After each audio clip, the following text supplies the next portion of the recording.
hello guys नमस्कार अस्सलामु आलैकुम আপোনালোক সকলোকে মোৰ চেনেল খানমছ কিচেনলৈ স্বাগতম জনাইছো মই আজি বনাম ভাত কেৰেলাৰ কপ্তা আৰু ইয়াৰ বাবে মই তিনিটা ডাঙৰ সাইজৰ ভাত কেৰেলা লৈ লৈছো আৰু এইখিনি মই কাটি লম ভাত কেৰেলাখিনি মই এনেকুৱা শেপত কাটিছো সৰু সৰুকে কাটিছো যেন সোনকালে সিজি যায় আৰু এইপিনে মই পানী আগতে গৰম দি লৈছিলো দি দিছো ভাত কেৰেলাখিনি ইয়াত মই ভাত কেৰেলাখিনি যেন সোনকালে সিজি যায় হেবে অকণমান ইয়াত নিমখ দি দিছো আৰু এইখিনি মই এতিয়া ঢাকনিৰে ঢাকি দিম এইখিনি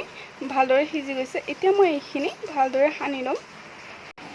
মই এনেদৰে ভাত কেৰেলাখিনি সানি লৈছো হাতেৰে আপোনালোকে বিচাৰিলে মিক্সিটো দিব পাৰিব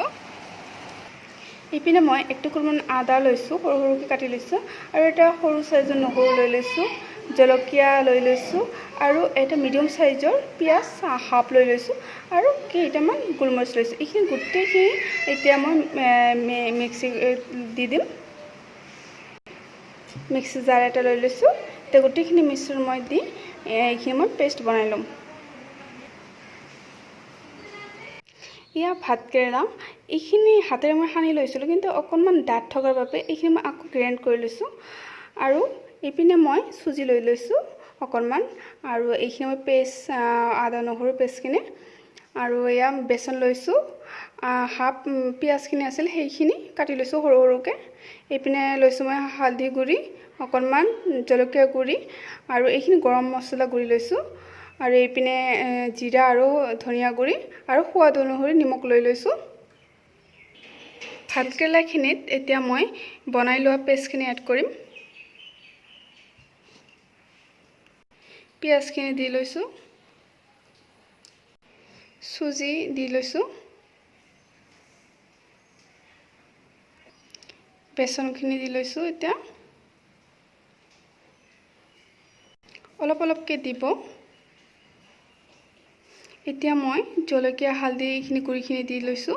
গোটেইখিনি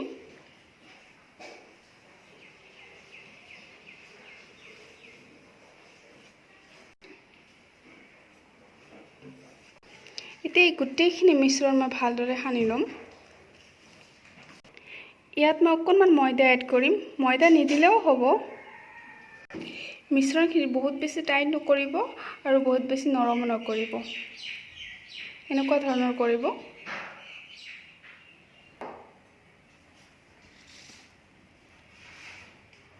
এইপিনে মই মিঠাতেল আৰু ৰিফাইন গৰম দিছো আপোনালোকে বিচাৰিলে অকল মিঠাতেল নাইবা ৰিফাইনো দিব পাৰিব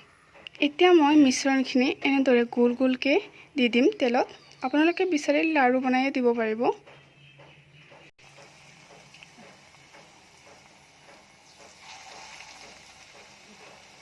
গোটেইখিনি মই এনেদৰে দি দিম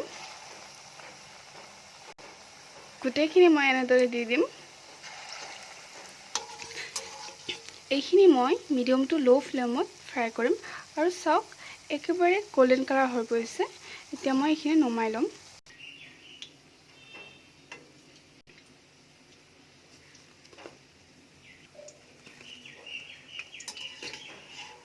এয়া মোৰ ভাত কেৰেলাৰ কপ্তাখিনি ৰেডি হৈ গ'ল আৰু এই ভাত কেৰেলাৰ কপ্তা মাংসৰ কপ্তাৰ দৰে টেষ্টি হয় আৰু কিছুমানে মাংস নাখায় নিৰামিষ ভোজী হয় তেওঁলোকে এই কপ্তা ঘৰতে সহজভাৱে বনাই খাব পাৰিব আৰু এবাৰ ঘৰত বনাই চাবচোন আৰু কেনেকুৱা পায় খাই মোক কমেন্ট সেকশনত জনাব আপোনালোকে মোৰ ভিডিঅটো চাই কেনে পালে যদি ভিডিঅটো চাই ভাল পালে তেতিয়া হলে প্লিজ লাইক কমেন্ট শেয়াৰ কৰিব আৰু সাবস্ক্ৰাইব কৰিবলৈ নাপাহৰিব